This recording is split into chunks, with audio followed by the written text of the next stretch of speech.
मम्मा, पापा को मत बताना ये मेरे बर्थडे का सरप्राइज है। वो आएंगे तो मैं चेक करूंगी कि उनको याद भी है कि नहीं। ओके मम्मा। ओके मेरी परी, चलो छिप जाओ जल्दी। रात के 12 बजते हैं। हर कोई ऋषभ के आने का इंतजार कर रहा था और ऋषभ नशे में चूर झूमता हुआ घर के अंदर जैसे ही घुसता है, उसका पांव गुब्बारे पर पड़ने से सन्नाटे में भयंकर आवाज होती है। आवाज सुनते ही गंगा, इरावती, बाकी नौकर सब बत्ती जला देते हैं और शोर मचाते हैं। आ गए आप, सब आपका ही इंतजार कर रहे थे। बताइए बताइए आज क्या है? इतना चौंकिए नहीं, बताइए। ऋषभ आसपास इतनी सजावट देख आग बबूला हो उठा था कि तभी भूमि मस्ती करते हुए ऋषभ के पीछे जाकर गुब्बारा फोड़ती है और जोर जोर से हंसती है। ठकराइन सा, मैं फटाफट छुटकी का केक ले आती हूँ। साहब भी आ गए, सब साथ में बर्थडे मनाएंगे।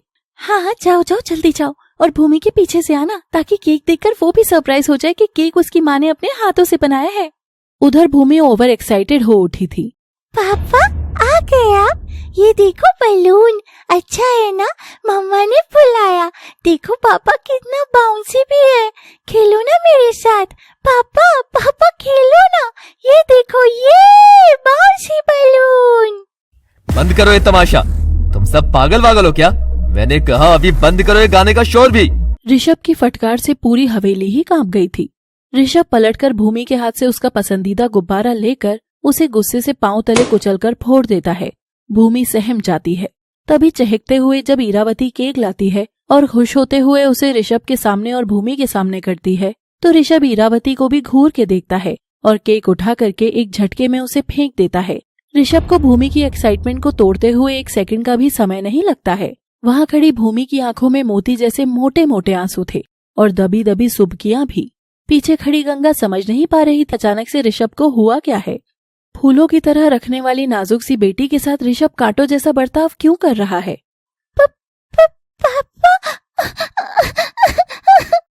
हर वक्त पापा पापा पापा की रट लगाए रखती हो। मुझे थकान नहीं होती क्या अपना काम करके? और फिर घर आ करके ये सब नौटंकी और झेलो। भागो अपने कमरे में, और कोई केक वेक नहीं कटेगा। I hate you, पापा, I hate you। भूमि ऋषभ को मारने लगती है और रोते बिलखते हुए अपने कमरे में चली जाती है। गंगा को ऋषभ का ये बर्ताव बिल्कुल रास नहीं आया था। सुनिए, मैं जानती हूँ कि ये आपके घर का मामला है, लेकिन ये बिल्कुल बात सही नहीं है जो आपने अभी बच्ची के साथ किया। आप जानते हैं वो शाम से ही उदास थी इस बात पर कि पापा को मेरा बर्थडे याद तक नहीं है, लेकिन मैंने उसे दिलासा दिया था कि नहीं, पापा को बर्थडे भी याद है और पापा ने ही मिलकर ये सरप्राइज पार्टी प्लान की है। और आपने तो उस मासूम को ऐसा सरप्राइज दिया कि वो अपने हर बर्थडे से पहले इस बार वाला बर्थडे याद करके जरूर कांप जाएगी। ऋषभ गंगा के करीब जाता है और उसे कसकर एक तमाचा लगाता है। जुबान संभाल कर गंगा, तुम होती कौन हो बाप बेटी के बीच बोलने वाली? एक नौकर ही तो हो। आखिर इरावती और तुम में फर्क ही क्या है? बस वो नकली ठकुराई नहीं है, पर नौकरी तो वो भी कर रही है ना, जैसे तुम कर रही हो। तो तुम खुद को क्या समझने लगी हो जो अपनी मनमानी चलाने लगी हो? गंगा को ऋषभ की बातें शोल की तरह चुभने लगती है। अब बोलो, मुंह में जबान नहीं है या जीभ को लकवा मार गया तुम्हारी? गंगा, पवित्र गंगा, जो इतनी पवित्र है कि जिसे खुद की औलाद का ठिकाना ही नहीं, और वो मेरी औलाद को पालने के तौर तरीके मुझे सिखाएगी। हाँ, औकात में रहना लड़की। गंगा अपनी औकात को यूं घिसता देख लाल पीली हो गई। उसकी आंखों में फैली क्रोध की लालिमा और दुख का पानी था। अब ये सब उसकी बर्दाश्त से बाहर हो चुका था। वैसे भी ये गंगा अब वो गंगा तो रही नहीं थी जो परिवार की लात खाती रहती थी और अगले दिन उसी लात को छूकर आशीर्वाद भी ले लेती थी। और गंगा का हाथ ऋषभ के ऊपर उठने लगता है।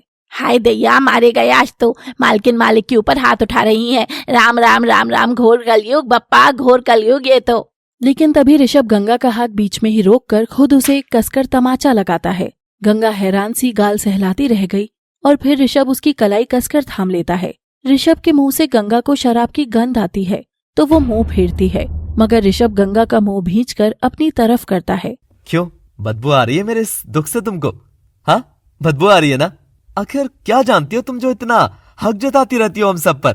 आखिर जानती ही क्या हो तुम उसके बारे में या मेरे बारे में? खुद को क्या सचमुच उसकी माँ समझने लगी हो? ऐसा क्या है तुम्हें जो तुम उसकी माँ बन जाओगी?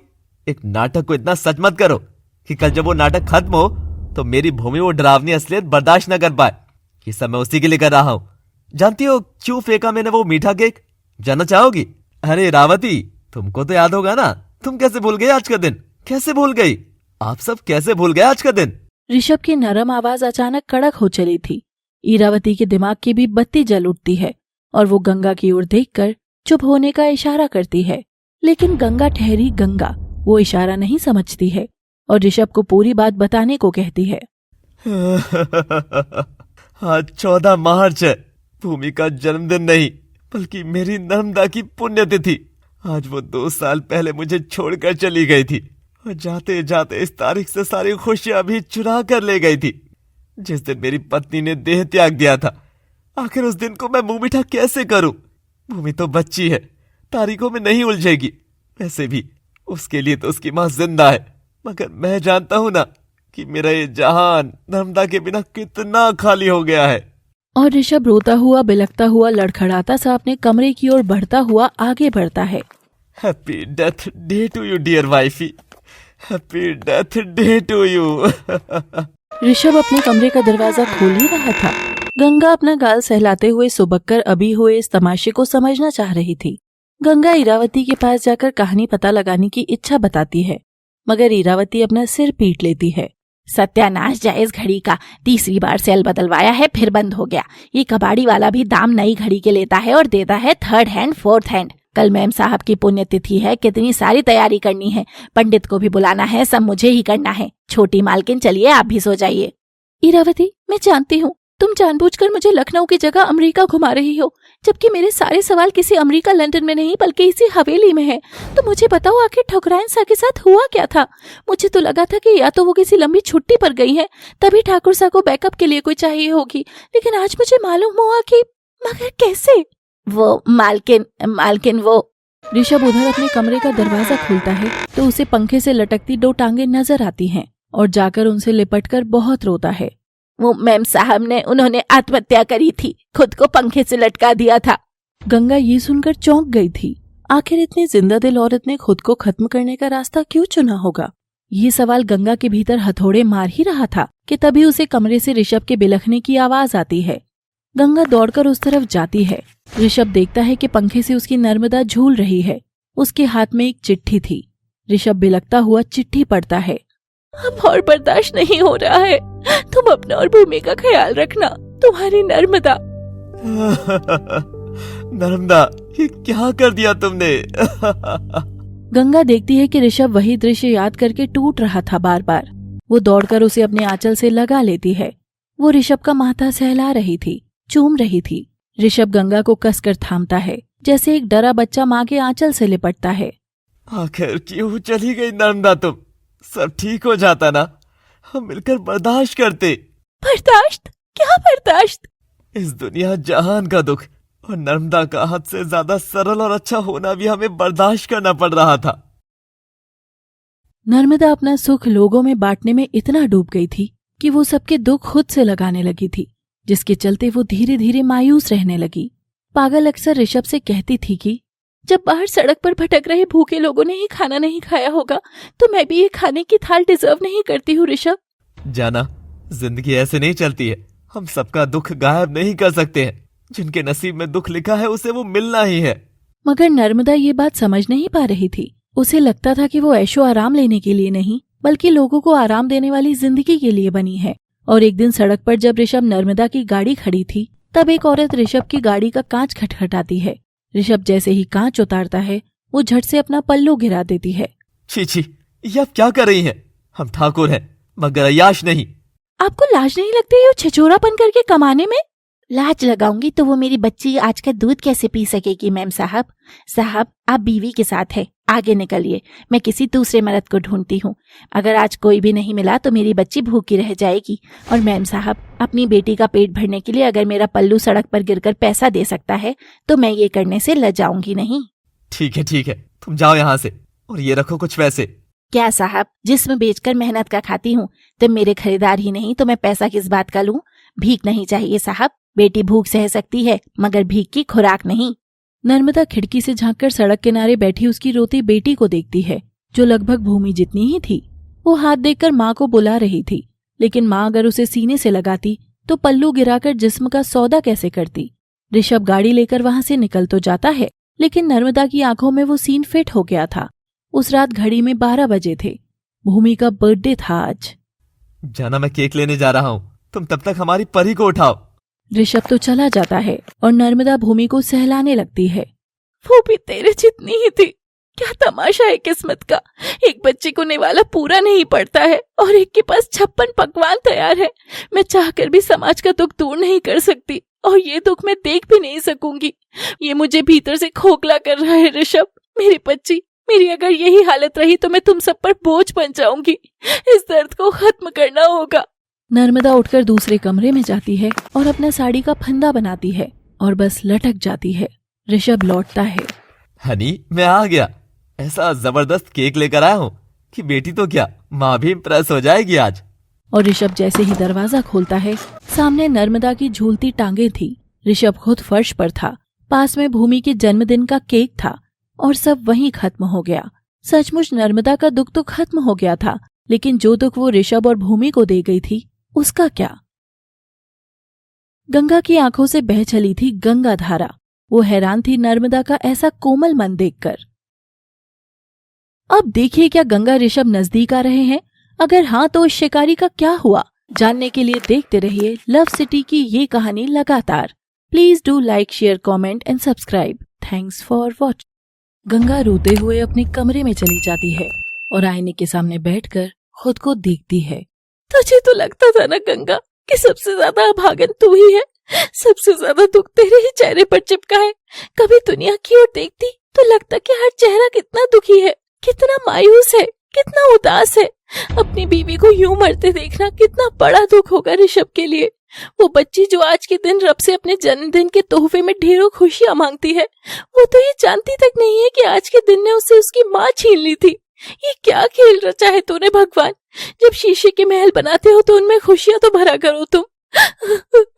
इतना दुख, ये सीना इतना भारी हो रहा है गंगा कि जैसे मेरे जीवन में तो दुख ने दस्तक दी ही नहीं। नहीं, अब मुझे ही कुछ करना होगा। और गंगा अपने आंसू पोंछकर नर्मदा की तरह तैयार हो जाती है और अपनी मांग में एक चुटकी सिंदूर सजा लेती है। सुबह ने तब तक दस्तक दे दी थी और वहाँ गंगा ने भी ऋषभ के कमरे पर दस्तक दी। वो अपनी जुल्फें ऋषभ के चेहरे पर लहराती है। वही खुशबू। नर्मदा, तुम लौट आई। नहीं ऋषु, जो चला जाता है वो कभी लौट कर नहीं आ पाता। ये बात तो तुम ही मुझे समझाते थे ना, तो फिर अब तुम इतने कमजोर कैसे पड़ गए हो? तुमको मेरे जाने का सच अपनाना ही होगा। मैं अब वापस नहीं आ सकती ऋषु। ऋषभ ये सुनकर बिलककर नर्मदा की गोद से लिपट जाता है और बच्चों की तरह रोने लगता है। नहीं नर्मदा, नहीं, तुम नहीं हो तो कैसे चलेगा ये घर? हमारी भूमि, मैं कैसे जीऊंगा? अपनों के जाने से लोग नहीं मरते हैं ऋषु, लोग उनकी यादों की वजह से मरते हैं। और तुमने तो बेहिसाब सुंदर यादें जोड़ी हुई हैं। तुम उनको जीने के लिए इस्तेमाल करो ना, मरने के लिए नहीं। मेरे जाने से जिंदगी बस थोड़ी धीमी हुई है, रुकी नहीं है। तुम एक हाथ थामकर फिर से इसे रफ्तार दे सकते हो, पर तुमको अब सच को कबूलना ही होगा कि अब मैं नहीं लौटूंगी और मेरे जाने की सजा तुम भूमि को नहीं दे सकते हो, नहीं दे सकते हो। और वो ये बोलकर ऋषभ के पास से उठकर पीछे कदम बढ़ाने लगती है। उसका हाथ ऋषभ से दूर जा रहा था। ऋषभ रोती आंखों के साथ अपनी नर्मदा की ओर हाथ बढ़ाता जा रहा था और वो दरवाजे से जैसे ही बाहर निकलती है, ओट में खड़ी इरावती झट से दरवाजा बंद कर देती है। नर्मदा, नहीं। और गंगा नर्मदा होने का नाटक खत्म करती है और अपने आंसू पोंछकर एक लंबी सांस लेती है। मेरी जिम्मेदारी यही खत्म हुई। इनका कर्ज मैं अब उतार चुकी हूँ इरावती। ये रही तिजोरी की चाबी। तुमने भी मेरी बहुत मदद करी, पर ठकुराइन बनते बनते मैं ये भूल गई थी कि मैं इस घर में बस एक नौकर की हैसियत से ही आई हूँ, तो कैसे मैं ठाकुर साहब पर अपना हक रख सकती हूँ? गंगा की आंखों में जुदाई वाले आंसू थे। वो ऋषभ के कमरे में झांक कर देखती है तो ऋषभ नर्मदा की तस्वीर से लिपटकर बुरी तरह रो रहा था। ये आंसुओं का निकलना जरूरी था। आज आप जी भर के रोइए, क्योंकि कल से आप बस एक ही सच के साथ जिएंगे और वो सच होगी भूमि, आपकी बेटी। गंगा अपने कदम पीछे करके जाने लगती है। तभी इरावती उसे रोकना चाहती है। दीदी जी, मगर मालिक ने अगर आपके बारे में पूछा तो? मालिक मेरे बारे में क्यों पूछेंगे? वो तो जब तक अपने दुख से बाहर आएंगे ये बात भी भूल जाएंगे कि उन्होंने वो तमाचा मेरे गाल पर नहीं, आत्मा पर लगाया था। और वैसे भी इरावती, तमाचे तो किस्मत न जाने कब से मुझ पर लगा रही थी, लेकिन इस वाले तमाचे ने मेरे भीतर का मर चुका स्वाभिमान जिंदा कर दिया। अब इस जगह मेरी कोई जगह नहीं है। फिर भी ठाकुर साहब पूछे तो कहना तुम्हें मेरे बारे में कुछ नहीं मालूम। ये कहकर गंगा बिना अपना सामान लिए यूं ही घर से बाहर निकल जाती है। वो जानती थी उसे कहाँ जाना था और वो अपनी मंजिल का रास्ता थाम लेती है। गंगा की आंखों में तो आंसू थे, लेकिन चेहरे पर एक गहरा सुकून था, जैसे गंगा जो कहीं खो गई थी उसने अब खुद को पा लिया था। ऋषभ के कानों में नर्मदा के कहे आखिरी शब्द बार बार कौंध रहे थे। जीने के लिए तुमको एक हाथ थामना ही होगा, थामना होगा ऋषु। और ऋषभ के सपने में गंगा किनारे हाथ फैलाए खड़ी गंगा नजर आती है। ये देखते ही वो चौंक कर उठता है, अपनी आंखें साफ करता है और तैयार होकर बाहर आता है। वो देखता है कि पूरे घर में घोर सन्नाटा था।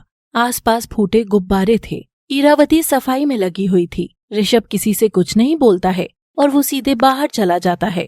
देखो तो कल रात इतना सब रायता फैलाकर भी साहब को तो कछु फर्क ही नहीं पड़ा था। थोड़ी देर में ऋषभ एक बहुत बड़ा टेडी बियर लेकर घर में घुसता है और सीधे भूमि के कमरे में चला जाता है। भूमि मुंह फुलाए सो रही थी। ऋषभ भूमि के पास जाकर उसे लाड़ लड़ाता है। Happy birthday my sweetie, my cupcake. नाराज हो डैडा से? हाँ, दूर हटिए मुझसे, आई हेट यू। आपको पता भी है आपने मेरा बिग डे कितना खराब कर दिया। पता है माँ को आप पर गुस्सा करना चाहिए इस चीज के लिए। मैं तो छोटी रह गई, वरना आपकी इतनी पिट्टी करती ना कि आप भी रो देते। पर माँ से कहकर आपकी पिट्टी करवाऊंगी मैं। बड़े आए कपकेक बोलने वाले। I hate you, hate you, hate you. और तभी ऋषभ वो टेडी वाला गिफ्ट भूमि के पास रखकर उसके पीछे छिपकर बोलता है, मुझसे तो हेट कर लोगी, पर अपने इस नए दोस्त से भी करोगी क्या? हाँ देखो, ये तुमको हेलो बोल रहा है। भूमि जैसे ही गिफ्ट देखती है, खुशी से उछलकर उस भालू पर कूद पड़ती है। उसका सब गुस्सा उड़न छू हो जाता है और वो अपने डैडी को भी माफ कर देती है। अरे बेबी, माँ ने बताया नहीं क्या? हमने तुमको तंग करने का ही तो सरप्राइज प्लान किया था कल रात का, और देखो सरप्राइज सक्सेसफुल हो गया। और ऋषभ ने भूमि को तो मना लिया था। वो उसे शॉपिंग पर ले जाता है, उसका बर्थडे अच्छे से मनाता है। पापा, पर माँ कहाँ है? मैं जानता हूँ वो कहाँ है बेटा। तुम्हारी तरह वो भी रूठी हुई होगी मुझसे, लेकिन मैं उससे मना लूंगा। हाँ, मैं जानता हूँ मुझे क्या करना है। ऋषभ इरावती को आज काम से छुट्टी दे देता है और गंगा के लिए खुद खाना बनाने लगता है। नर्मदा, मैं तुम्हारी बात समझ गया। तुम चाहती हो मैं अंधेरे से बाहर आने के लिए वो हाथ थाम लूं जो मुझे रोशनी तक ले आए, तो मैं थामूंगा। आज गंगा जब घर लौटेगी तो मैं खुद उसके लिए ये रात सबसे स्पेशल बनाऊंगा, रोमांटिक कैंडल लाइट डिनर के साथ। ऋषभ इस बात से बेखबर था कि गंगा ने जाने का फैसला फिर कभी वापस न लौटने के लिए ही लिया था और वो अपनी वाली उसी नदी के किनारे पहुंचती है और वहीं किनारे पर बैठती है। उसके हाथ में ऋषभ और उसके साथ वाली फोटो भी थी। गंगा उसे देख आंसू छलकाते हुए पानी में बहा देती है। ख्वाब था, टूट गया, हकीकत थी जो वो लौट आई। एक हिस्सा यही रह गया था, एक हिस्सा वही छोड़ आई। ये कैसी दोहरा सी जिंदगी चल रही है मेरी, न डूबने का पता न तैरने का। एक बूंद इश्क की तलाश में मेरी हर सांस भी मुझसे रूठ गई। शाम ढल रही थी और गंगा रोते हुए नदी के पास बने उस छोटे से छप्पर वाले कमरे की ओर जाती है। यहाँ अक्सर गंगा अपनी माँ से छिपने के लिए आ जाया करती थी और वो उसके अंदर जाने लगती है। पनौती भरी जिंदगी में फिर से वापसी मुबारक हो गंगा। तभी गंगा देखती है कि पास पड़े बड़े से पत्थर के बीच से एक फूल का पेड़ उग रहा है, जिसमें रंग बिरंगी फूल उग रहे हैं। गंगा उस बंजर पत्थर में फूल उगता देख हैरान थी। तो तुम भी मेरे जैसे ही हो, जीवन मिले न मिले जीना आ गया है ना। गंगा 2 फूल तोड़ती है और वो छप्पर में जैसे ही जाकर लालटेन जलाती है, उसके हाथ से फूल नीचे गिर जाते हैं।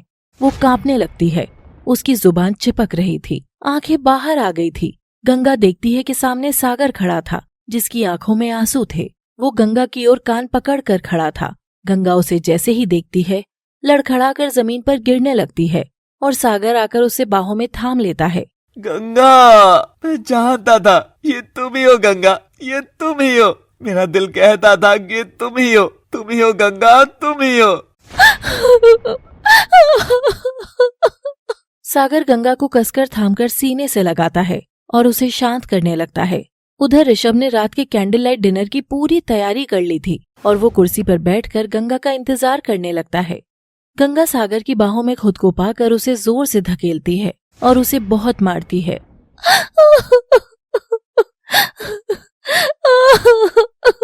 क्यों क्यों क्यों क्यों आए हो अब? हाँ, ये मैं ही हूँ गंगा, वही गंगा जिसे तुमने मैला कर दिया था सागर।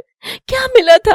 मिट गई थी तुम्हारी मर्दानगी की आग? हाँ कहो, नहीं मिटी थी ना, तभी दोबारा आए हो ना? नहीं नहीं नहीं गंगा, तुम नहीं हो मैली, मैं हूँ मैला। मैं कुछ मिटाने नहीं आया हूँ, मैं अब तुम संग अपनी जिंदगी बिताने आया हूँ। मुझे एक मौका दे दो गंगा, माफ कर दो। माफ कर दो मुझे। नहीं सागर, मैं तुम्हारे आगे हाथ जोड़ती हूँ, तो मुझे माफ कर दो। मेरी जिंदगी पर से काबू मत छीनो सब के सब। जब देखो हर कोई मेरी जिंदगी को अपने हिसाब से चला रहा है। अरे मैंने कब कहा तुमको कि मेरे करीब आओ, मुझे प्यार करो, मुझे इतना जरूरी महसूस कराओ? कब कहा था मैंने? बोलो ना, कब कहा था? और जब मैं भी तुमको चाहने लगी तो अपने कदम झट से पीछे खींच लिए और मुझे गिर जाने दिया, और तुम संग अपनी जिंदगी बनाऊं मैं? सागर गंगा के करीब आकर उसका हाथ अपने हाथों में लेकर खुद के गालों पर खूब चाटे लगाता है। हाँ हूँ मैं गलत, पर गलत को सही बनने का एक मौका तो दो गंगा। तुम संग ही ये सागर खुश रहेगा। गंगा तुम इस सागर को पूरा करती हो। सागर जमीन पर पड़े उन फूलों को उठाता है और गंगा के गालों पर रगड़ देता है। गंगा, तुम्हारे सब छीने हुए रंग मैं तुमको लौटाना चाहता हूँ। रंग मुबारक हो गंगा। गंगा सागर की आंखों में देखती है और देखते ही देखते सागर गंगा के चेहरे के एकदम करीब आ जाता है, उसे बाहों में कस के थाम लेता है। 12 बज गए हैं, गंगा अभी तक नहीं लौटी है। क्या बात है, सब ठीक तो होगा ना? ऋषभ तू भी ना, किसी और चीज का गुस्सा उस बेचारे पर क्यों निकाला? जबकि तू ही जानता है कि गंगा की वो सूरत देखना तुझे कितना सुकून देती है। फिर भी मैंने उसे यही जताया कि यहाँ उसकी कोई कीमत नहीं है। गंगा तुम जल्दी लौटाओ, मैं इस बार सब ठीक कर लूंगा, सब ठीक कर लूंगा। इंतजार के मारे ऋषभ का सब्र और हिम्मत दोनों टूट रही थी। सुबह जो ऋषभ अपने गुजरे कल नर्मदा के लिए रो रहा था, वही ऋषभ अब गंगा के लिए आंसू बहा रहा था। आखिर वक्त ने अब गंगा की ओर करवट ले ही ली थी, लेकिन क्या चुनेगी अब गंगा, अपना बीता कल या आने वाला कल? आप लोगों को क्या लगता है कि सागर को अगर अपनी गलती का एहसास हो गया है तो क्या गंगा को उसे माफ कर देना चाहिए? आखिर नियति तो गंगा और सागर के मिलन के लिए ही जानी जाती है, तो क्या इस बार नियति को भी अलग दिशा में करवट लेनी चाहिए? आप सबके विचार बहुत मायने रखेंगे, इसलिए प्लीज ढेर सारे कमेंट करके जरूर बताएं और अगले एपिसोड का इंतजार जरूर करें। देखते रहिए बिन ब्याही माँ की कहानी केवल लव सिटी पर। Thanks for watching. Please do like, share, subscribe and comment must please. Sagar Ganga के एकदम करीब था, वो उसके आंसुओं को चूम रहा था। धीरे धीरे गंगा भी खुद पर काबू खो रही थी। तुम कहोगी तो मैं यहीं रुक जाऊंगा, पर आज मैं रुकना नहीं चाहता गंगा। हर बार गंगा जो सागर में समाती है, इस बार तुम्हारा सागर गंगा से मिलना चाहता है। मुझे करीब आने से मत रोको। और गंगा भी सागर को बाहों में भर लेती है। मैं जानता हूँ तुम्हारे इस नरम दिल पर उस ऋषभ ने बहुत चोटें दी है ना, और मैंने भी, पर तुम तो मुझसे प्यार करती थी, तो मेरा हक था तुमको गम देने का, मगर उस ठाकुर ने तुमको रुलाया कैसे? और गंगा को ऋषभ द्वारा किए गए उस अपमान की याद आती है और वो अपना आपा खो देती है। वो भी सागर को थाम लेती है। दोनों बहुत करीब आ गए थे। सागर गंगा को भूसे के बने उस बिस्तर की ओर ले जाने लगता है। मैं थक गई हूँ सागर, मुझे अब कुछ देर आराम करना है, मैं बहुत थक गई हूँ। हाँ ना जान, आओ इधर आओ, मैं सुलाता हूँ आज मेरी गंगा को। मैंने गलत जरूर किया है गंगा, पर मैं बुरा नहीं हूँ, आओ मेरे पास। गंगा भावनाओं के उफान पर थी और वो सागर के आगोश में चली जाती है और रात उन नजदीकियों के बीच ढलती चली जाती है। और दूसरी ओर ऋषभ गंगा के इंतजार में ही वहीं टेबल पर सर टिकाए सो जाता है। तभी दरवाजा खुलता है और गंगा एंटर करते हुए ऋषभ को ऐसे देख परेशान होती है। ऋषभ जी, ये सब क्या है? ऋषभ आंखें मसलता हुआ सकपकाकर गंगा की ओर देखता है। ये सब बुझी हुई कैंडल्स और रात का बासी ठंडा खाना है गंगा, जो कल तुम्हारे चेहरे की तरह ताजा था। और ये मोमबत्तियां वैसी ही रोशनी दे रही थी जैसे तुमने मेरे जीवन में आकर कर दी है। पर देखो, सब कुछ अब ठीक वैसा ही हो गया है जैसा अब मेरा जीवन, अंधेरा भरा, सुस्त, मुरझाया हुआ, बासी बासी सा। ऋषभ, बस आगे क्यों कर रहे हैं आप ये सब? ऋषभ बहुत हिम्मत करके गंगा का हाथ थाम कर उसकी आंखों में आंखें डालता है। हर क्यों की वजह बताई नहीं जाती, बस महसूस की जाती है गंगा। अब मैं तुम्हारे इतने करीब हूँ तो तुम्हें क्या महसूस हो रहा है, बताओ। साहेब, मेरे तो दिल की धड़कन में घंटे बजने लगे हैं। अरे मुझको छोड़िए ना साहेब। गंगा, ये तुम इरावती की आवाज में क्यों बात कर रही हो? क्योंकि मैं इरावती ही हूँ साहेब, छोड़िए मेरा हाथ। ऋषभ आंख मसलकर देखता है तो उसने सचमुच इरावती को थाम रखा था, जो हाथ में झाड़ू थामे हुए खड़ी थी। ऋषभ सकपकाकर दूर हट जाता है। साहेब, आप रात भर यहीं सो गए थे क्या? और कल इस प्लान के लिए ही आपने मेरी छुट्टी करी थी क्या? हाँ इरावती, पर सब वेस्ट रहा, गंगा आई ही नहीं। वो आएगी भी नहीं साहेब। माफ करना, गंगा दीदी ने मुझे मुंह खोलने के लिए मना किया था, मगर आपकी ये हालत देखने के बाद तो मैं चुप भी कैसे रहूं। मैं तो आपका नमक खाती हूँ ना साहेब। दरअसल उस रात के बाद गंगा दीदी ने आपके और आपके परिवार को छोड़ देने का फैसला कर लिया था। वो यही बोली कि जहाँ उनकी जरूरत नहीं है अब वो हर उस जगह से चली जाएंगी। वो अब नहीं आएंगी साहेब। मैं ये खाना जानवरों को डालाती हूँ। इरावती तो बड़बड़ाकर चली गई थी, मगर ऋषभ के कानों में तो बस एक ही बात घर कर रही थी। वो अब नहीं आएंगी साहेब। गंगा, तुमको आना होगा। और ऋषभ गंगा को इधर उधर हर जगह ढूंढने लगता है। तभी उसकी नजर तबेले की ओर पड़ती है। क्या आपकी बेटी यहाँ आई थी? हमारी बेटी ठाकुर सा, यानी वो गंगा ही है। जी, आप एकदम सही कहते थे कि ठाकुराइन और कोई नहीं, हमारी गंगा ही है। अब तो सब समस्या का हल हो गया जमाई साहब। 1 मिनट, मुझसे अपना रिश्ता जोड़ना बंद करो तुम सब। गंगा और मेरी शादी नहीं हुई है, वो बस मेरी बच्ची की बिन ब्याही माँ है। बिना शादी के एक आदमी के साथ रहना, माफ कीजिएगा गंगा के पिताजी, पर आपसे तो अच्छी तरह से रखा मैंने गंगा को। और इंसानियत दिखाने के लिए ना कोई रिश्ता हो ये जरूरी नहीं, वरना खुद के सगे माँ बाप और बहन भी गंगा को ठोकरों में रखते थे। ये सुनते ही वसुधा, संजीव और अमृता नजर झुका लेते हैं। पनौती वो नहीं, पनौती आप लोगों की किस्मत थी, जिसने कभी गंगा के बहाव को बहने ही नहीं दिया, बस बांध के रखा अपने घर में, जैसे वो नदी नहीं कोई नाली हो। एक बार बहने तो दिया होता, फिर देखते उस गंगा की रफ्तार। खैर, भैंस के आगे मैं क्या ही बीन बजाऊं। तुम लोगों का चेहरा देखकर तो लग रहा है कि गंगा तुमसे मिली तक नहीं है। अच्छा ही हुआ, वैसे भी वो तुमसे दूर रहे ये जरूरी है उसके लिए। चलो काम पर लगो सबके सब। ऋषभ झल्लाकर वहां से चला जाता है। संजीव, वसुधा ऋषभ की इस फटकार से बहुत चिढ़ जाते हैं। बापू, ठाकुराइन ही गंगा निकली, हमें उससे बात करनी चाहिए। करेंगे बिटिया, जरूर करेंगे, पर तूने एक बात ध्यान दी, हमारी औलाद और तेरी बहन के सामने हम हर जगह जलील होते रहे, पर उसने उफ तक नहीं करी। सड़क पर भिखारी की तरह आ गए, लेकिन तब भी उसने ये नहीं सोचा कि कैसे माँ बाप बहन की मदद की जाए, और फिर एहसान के लिए इस तबेले में लाकर पटक दिया। वो चाहती तो हमें भी हवेली में रख सकती थी, लेकिन नहीं, खुद को तो भाई शीश महल और माँ बाप धोए अस्तबल। जी, सब समझ गई अब मैं भी। उस मुई गंगा ने ही हमसे बदला लेने के लिए ये सब किया है ना। सही ही कहा है, जब पूत ही कपूत हो तो उसे माँ बाप के दुख कहाँ ही नजर आएंगे। उसी दिन के लिए इतने कष्टों से पाला था क्या मैंने उसे, जो अपनी माँ को दर दर की ठोकरें खाने के लिए छोड़ दिया और खुद ठकुराइन बनकर बैठ गई, वो भी बिन ब्याही। राम राम राम राम। तू रो मत भाग्यवान, तू रो मत।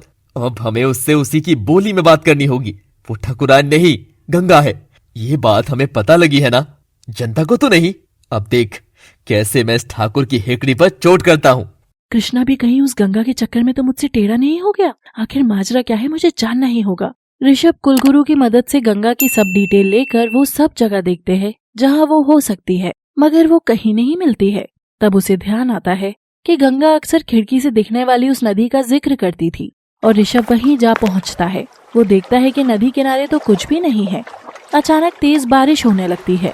ऋषभ संभलता कि वो भीगने लगता है और उसे दूर बना वो छप्पर नजर आता है।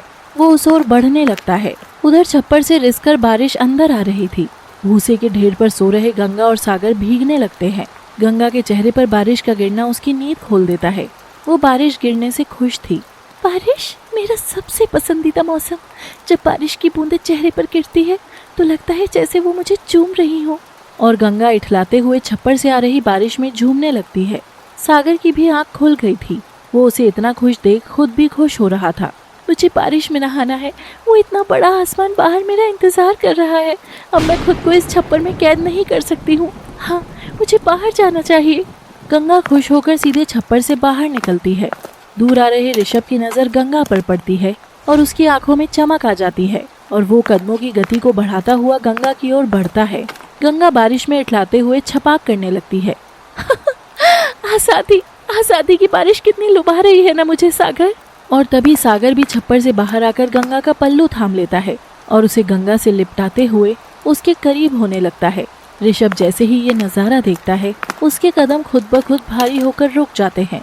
बारिश के पानी में ऋषभ के आंसू भी अब बह चले थे।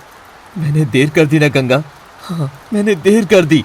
ऋषभ अपने कदम पीछे ले रहा था। वहाँ गंगा आंख बंद किए पानी को खुद के चेहरे पर गिरा रही थी और सागर ने उसे थाम रखा था। ऋषभ अपने गम को बारिश में बहाकर घर लौटने की बजाय एक पेड़ के पास जाता है जो उसकी पत्नी यानी नर्मदा की याद में लगाया गया था। बारिश से भीगकर पेड़ बहुत सुंदर लग रहा था। ऋषभ उसके तले बैठ जाता है। नर्मदा, क्यों हाथ थामने वाली बात कही तुमने? मैं खुश था ना बिना दिल लगाए गंगा से, फिर क्यों मुझे वो सब कहा जो कभी कल्पना में भी सच नहीं हो सकता था? बोलो नर्मदा बोलो, आज तुमको जवाब देना होगा। हर बार तुम्हारी मर्जी नहीं चलेगी कि तुम आकर जब चाहे मुझे कुछ भी कहकर गायब हो जाओगी। बोलो नर्मदा बोलो, गंगा के मन में बस सागर ही बसा है। मैं कहाँ हूँ? कहीं तो नहीं, तो क्यों थामेगी वो मेरा हाथ, क्यों? तभी ऋषभ के कानों में हंसी की आवाज गूंजती है और वो देखती है कि नर्मदा उसके बगल में आकर बैठ जाती है।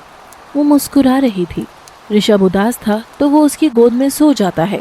ऋषु, तुम ऐसे बच्चों वाली बातें कब से करने लग गए हो? ऋषु, किसी के दिल में जगह मिलती नहीं है, बनाई जाती है। सागर गंगा का प्यार है, उसे उसके उफान को थामने में बहुत समय लगेगा। तुम उसे समय दो तो गंगा तुम में जरूर घुलेगी, समझी बुद्धू? और नर्मदा ये कहकर गायब हो जाती है। ऋषभ अपने आंसू पोंछकर समझ गया था कि उसे अब क्या करना है।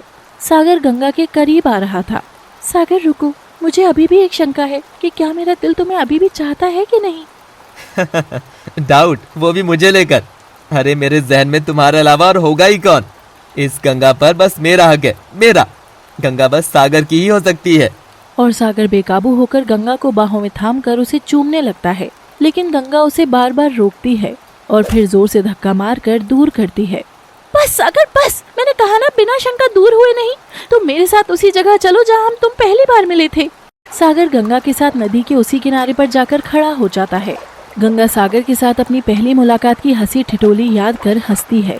उसे खुश देखकर सागर जान गया था कि गंगा के मन में बस वही बसा हुआ है। 1 मिनट सागर, गंगा के मन की तह तक जाने के लिए मुझे आंख बंद करनी होगी। अगर तुम्हारा चेहरा मुझे पल पल प्रतिपल दिखा तो मैं तुम्हारी हूँ, वरना नहीं। और गंगा आंख बंद करती है। सागर उधर भगवान से मना रहा था कि सागर का ही चेहरा गंगा को नजर आए। गंगा अपने ख्यालों में खो रही थी कि उसे वही काली परछाई पीट करे नजर आती है और गंगा उसके करीब जाकर उसके कंधे पर हाथ रखती है। ओ अजनबी, कौन हो तुम, क्या हो तुम? परछाई आहिस्ता से पलटती है और गंगा जैसे ही उसका चेहरा देखने लगती है, असल में ऋषभ वहां पहुंच जाता है और गंगा का हाथ कसकर थामता है और गंगा की आंखें खुल जाती हैं। हाँ मैं, आखिर कहाँ चली गई थी तुम मुझे छोड़कर नर्मदा? अगर पति पत्नी में झगड़ा हो जाए तो वो क्या साथ छोड़ देते हैं? हाँ नहीं ना। भूमि ने तुम्हारी याद में रो रो कर बुरा हाल कर रखा है। चलो अभी घर, वैसे भी बाहर माहौल कुछ ठीक नहीं है। ऋषभ सागर की ओर घूर कर कहता है और ऋषभ गंगा का हाथ थामकर उसे अपने साथ ले जाने ही लगता है कि तभी पीछे से सागर भी गंगा का हाथ थाम लेता है। ओ हेलो, कहाँ ले जा रहे हो मेरी गंगा को? सच तो अब मुझे भी पता है कि आपकी बीवी नहीं, मेरी गंगा है। गंगा के आगे उसका वर्तमान था ऋषभ और पीछे उसका गुजरा कल सागर। दोनों ने ही गंगा को थाम रखा था, लेकिन आखिर में गंगा किसे चुनेगी, आने वाला कल या गुजरा कल? आपको क्या लगता है दोस्तों? जल्दी कमेंट में बताइए और देखते रहिए बिन ब्याही माँ केवल लव सिटी पर। Thanks for watching. Please do like, share, subscribe and comment must please.